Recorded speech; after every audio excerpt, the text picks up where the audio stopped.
सभापति महोदय, बहुत बहुत आभार। आपने मुझे बजट 2023-24 के उपलक्ष्य में मुझे बोलने का मौका दिया।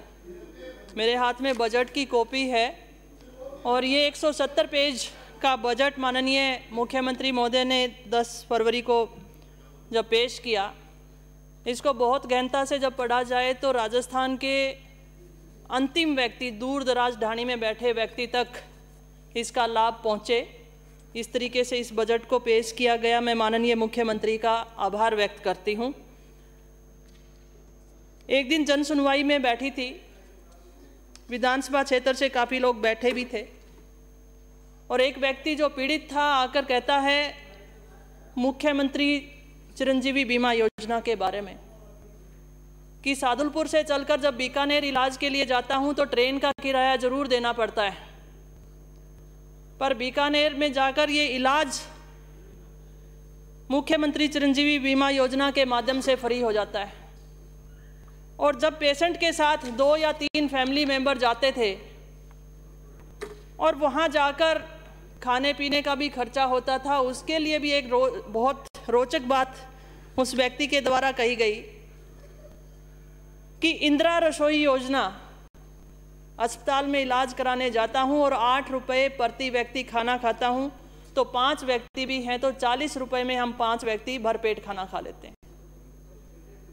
इतनी अच्छी सुविधा उन दो चीज़ों को मैं जोड़कर देखती हूँ तो एक गांव से, ढाणी से मजदूर व्यक्ति जब चल के जाता है तो वो सोचता था किराया कहाँ से लाऊंगा, मरीज को दिखाऊंगा तो दवाई के पैसे कहाँ से लाऊंगा। वो सारी चीज़ें समाहित जो की हैं और जो लाभ दिया है, और उसमें 10 लाख से 25 लाख करने का जो घोषणा की और दुर्घटना बीमा 5 लाख से 10 लाख करने की मैं उसके पक्ष में अपना समर्थन देती हूँ। और मुझे खुशी है और प्रदेशवासी इसके बारे में चर्चा भी करने लगे हैं कि बहुत शानदार बजट आया है।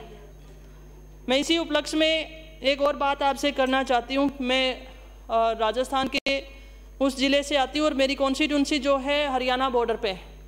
माननीय मुख्यमंत्री महोदय ने मुझसे एक बार चर्चा की कि कृष्णा, आपके विधानसभा क्षेत्र में इस योजना का लाभ कैसे लिया जा रहा है, क्योंकि बहुत सालों से लोगों की आदत हिसार जाने की थी और जब भी कोई विपदा आती है तो नज़दीकी जगह ढूंढता है, कोई भी पेशेंट होता है या उसका परिवार होता है। सभापति महोदय, आधे व्यक्ति इसका लाभ उठा पा रहे थे, आधे नहीं उठा पा रहे थे। और जब मैंने इस बारे में जिक्र किया तो माननीय मुख्यमंत्री महोदय ने कहा कि चूरू कितनी दूर पड़ता है या सरदार शहर कितनी दूर पड़ता है। दूरी को देखते हुए इस समस्या का उन्होंने समझा और हमारी जो CHC थी उसको उप जिला अस्पताल करने की घोषणा की है। मैं उसके लिए उनका बहुत बहुत आभार व्यक्त करती हूँ। साथ ही गृहिणियों के लिए एक बहुत बड़ी सौगात, महंगाई की वजह से जो बजट उनका गड़बड़ा गया था, बड़ी मुश्किलें थी, और मैं यहाँ पर ध्यान सदन का भी दिलाना चाहूँगी कि 2013-14 में स्मृति ईरानी जी सिलेंडर लेकर घुमा करती थी। अब वो भूल गई हैं। मैं माननीय सदन से कहना चाहूँगी कि माननीय मुख्यमंत्री महोदय ने आगामी वर्ष से 500 रुपये में LPG सिलेंडर देने की घोषणा की है, तो मेरे को लगता है कि स्मृति ईरानी जी के भी यहाँ से भर के चला जाए तो उन्हें याद आ जाएगा कि वो जो महंगाई पे बात करती थी आजकल भूल कैसे गई। साथ ही फिर वही बात कहना चाहूँगी कि मेरा विधानसभा क्षेत्र हरियाणा बॉर्डर पे होने के नाते बिजली की भी काफ़ी समस्या हमें थी और इस समस्या से निजात दिलाने के लिए भी जो माननीय मुख्यमंत्री महोदय ने जो घोषणा की है, 100 यूनिट बिजली पर जो ग्राहक को फ्री करने की बात कही है और 2000 यूनिट कृषि के लिए जो फ्री करने की बात की है। मुझे लगता है कि मेरे विधानसभा क्षेत्र के किसानों को या जो घरेलू ग्राहक हैं उनको बिल देने की ज़रूरत नहीं पड़ेगी।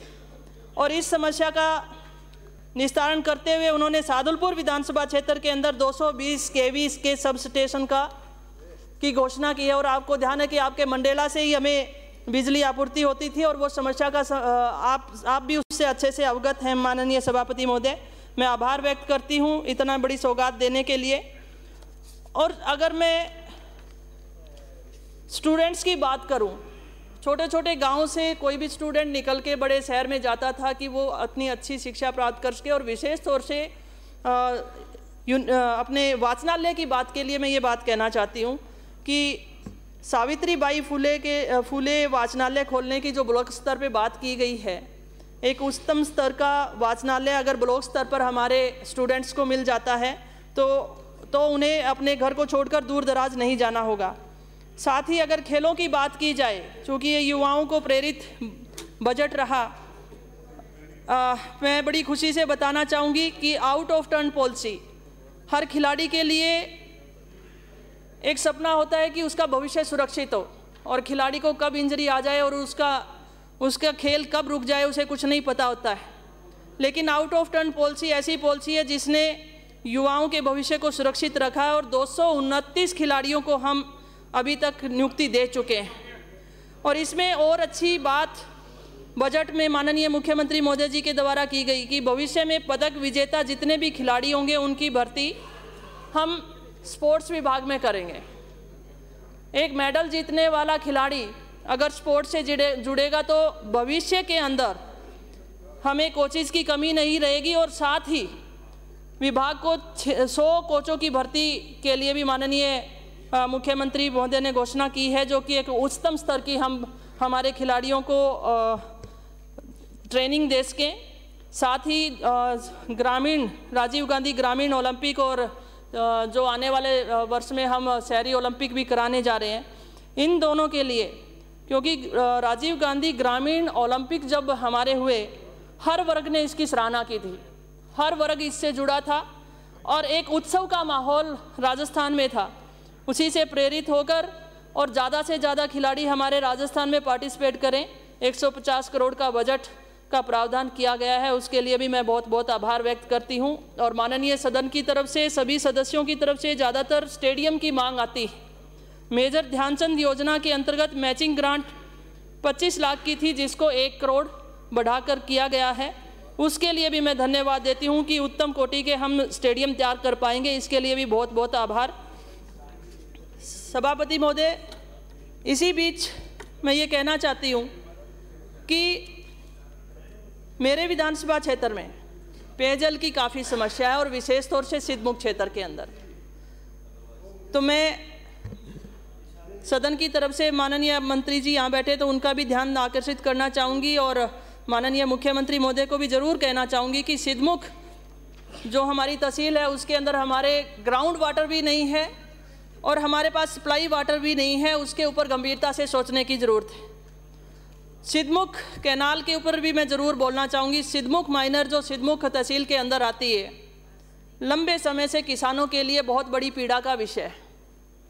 सिद्धमुख कैनाल का जब इनॉग्रेशन किया गया था तो मुख्य धारा में सिद्धमुख तहसील को रखा गया था, और आज तक उसे सिंचाई से नहीं जोड़ा गया है।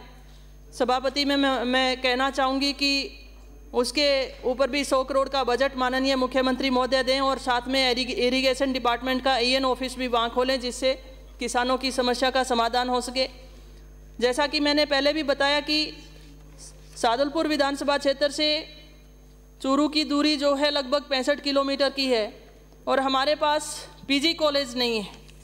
हमारे पास 4 कॉलेज आज विधानसभा क्षेत्र में डिग्री कॉलेज हैं, तो PG कॉलेज के लिए भी मैं माननीय मुख्यमंत्री महोदय को कहना चाहूँगी। 2 मिनट में समाप्त करें प्लीज सर। एक बहुत बड़ी समस्या, और बिल्कुल 2 मिनट में कर दूंगी सर। कृषि के लिए इतने बड़ा प्रावधान माननीय मुख्यमंत्री महोदय ने रखा है। मेरे विधानसभा क्षेत्र में कड़वा जल के कारण हम खेती नहीं कर पा रहे थे। किसानों ने एक और व्यवसाय शुरू किया, झींगा मछली फार्म का, और मुझे खुशी है कि जो पानी हमारे चूरू क्षेत्र के अंदर है और विशेष तौर से सादुलपुर विधानसभा क्षेत्र के लिए है, वो जो ज़मीन का पानी है वो झींगा मछली फार्म के लिए बहुत उत्तम है, और बहुत अच्छी खेती वहाँ पर झींगा मछली फार्म से की जा रही है। पर समस्या किसानों के सामने जो सबसे बड़ी आ रही है वो बिजली की है। तो मैं मांग रखती हूँ कि बिजली जो है उसको भी कृषि के हिसाब से रखा जाना चाहिए, क्योंकि ये जो फार्मिंग है वो किसान कर रहे हैं। मैं उम्मीद करती हूँ कि माननीय मुख्यमंत्री महोदय जब रिप्लाई करेंगे तो इसके ऊपर ज़रूर विचार करेंगे। चांदगोठी में मैं CHC की मांग करती हूँ। बेवड़ नेसल बड़े गांव हैं और काफ़ी दूरी के कारण इनकी लंबे समय से PHC की मांग रही है। मैं उसके लिए भी ये ज़रूर मांग करना चाहूँगी। साथ ही सिद्धमुख राजगढ़ भादरा जो सड़क है उसके लिए भी मैं अवगत कराना चाहूँगी कि बहुत क्षतिग्रस्त सड़क है और उम्मीद करती हूँ कि वो हमें रिप्लाई में ज़रूर मिले। आपका बहुत बहुत आभार, धन्यवाद, जय हिंद।